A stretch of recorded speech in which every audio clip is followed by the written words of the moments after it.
Hello ulit po. Ako po si Bai Bukang Liwayway, Chieftain Administrator po ng NCRN Rizal ng Tribo Remontado Dumagat.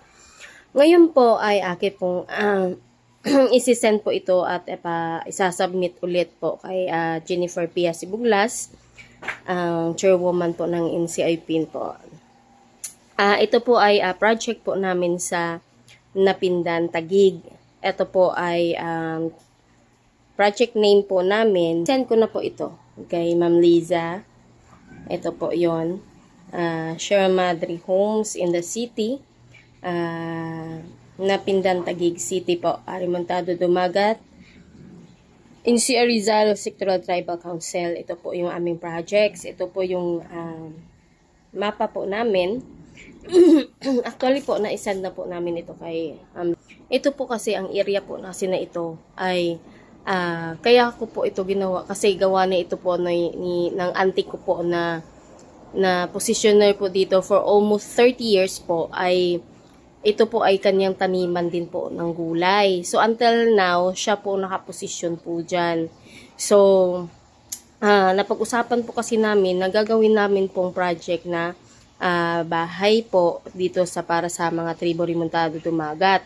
Kasi may project po tayo dyan sa Damayan po na Science Park para po sa Tribo Remontado Dumagat, which is po, meron na kasing nakatayo na mga bahay-bahay po, mga kubo-kubo na nakatayo po na wala po pang permit, wala pang mga tambak, wala pa pong ano, tapos wala pa pong CR na kagandahan kung saan ilalagay yung CR.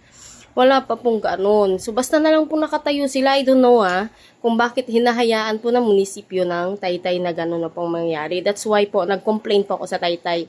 Kasi po, ang assessor's office nila po dyan na si Biray, I'm sorry hindi na ako nag-ma'am.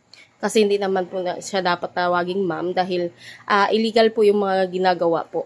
Kasi inaaprubahan niya po itong mga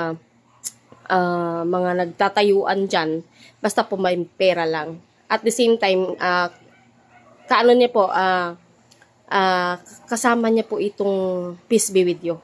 Ito po, kasama po niya yan. Ang Peace Be With You, ang kanila pong samahan is construction. Pero ang ginagawa po ni Peace Be With You ay nagtatambak. After ng tambak po niya, kumukuha lang siya po ng permit niya sa Penro Rizal. Si Penro po, isang tawag lang po yan ni Peace Be With You, ay pumupunta na kaagad yan. Ituro ko po yung mukha ng babae na pumupunta po na kaugnay po ni Peace Be With You dyan sa Penro. Malakas nga ang loob ang kakapal nga ng mga mukha ng taga Penro Rizal Pero isang tawag lang sila ni Peace Be With You, ni Josephine po. Yung may-ari po ng Peace Be With You. Kasi pera po yan So ngayon, yan din po ang connection ni Biray na sa assessor's office. So marami po akong evidences para po sa kanila.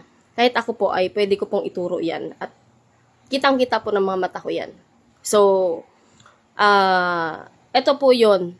Ginawa ko po yun para pagka nalapag na po yung project namin dyan sa Damayan, yung mga tao po dyan na katayo po ng kubo, ay po dito po namin ililipat. Dito po namin sila ililipat na matitirahang bahay. So, ito po ay house and lot na rin po siya. Tapos, kampante po at comfortable po yung mga titira po dyan. Meron po silang garahe, kung may mga tricycle sila, meron po silang garahe. Or else, kung wala po silang sakyan, pwede po rin nila yan magamit. So, after that, meron din pong living room, meron din kitchen, meron din po siya. Tapos dito, may hagdan din pakyat. After nyan, may hagdan po, may 2 room. So, pwede rin naman nila yan magawa ang living room na room. At kung ang garahe, ay pwede rin nila magawa na kitchen tsaka living room.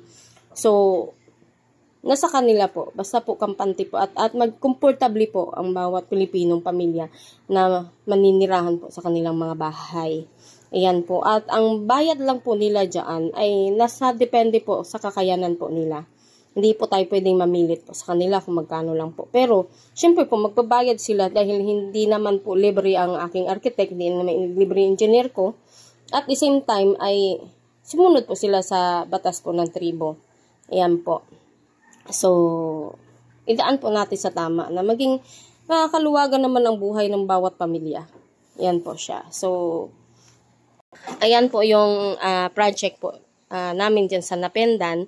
At ito po ay re-request ko po kay Pia Sibuglas para po ito ay chairwoman. At alam ko po na kayo po ay tutulong po sa amin dito. Ito po ay para po sa ating mga katribo Remontado Dumagat po. At maging po kung hindi man po tribo Remontado Dumagat ay pwede rin naman po silang pumasok. Basta po sundin lang po nila yung batas. So ito po yon yung magiging bahay po nila. So, bali, dalawang area po yan. Ito po. Tapos yung isa po, yung dati pong ginawa pong pabahay ni Irap, ni Senator Irap po, Estrada. Ayun po, itutuloy po natin dahil sa lola ko din po yung area na yan. So, sa mga lola San Jose ko po yan. May CLT po yan, pero binago po kasi ng mga may alam sa DAR. Kasi yung 71-72 po, nagkaroon po ng DAR. Ito po ay, ang DAR po ay inano po yan ni President Senior. Pero si Aquino po, si President Aquino po ay ginawa niya po yan para po sa matituluhan na po yung mga kalupaan po. So doon po nagkaroon ng problema po ang mga katribuhan dahil yung may mga alam po ay pinapasok na po nila sa DAR, tapos po ay sinisegregate po nila, hindi po nila tinuturuan ang totoo kung mga katribuhan na wala pong alam.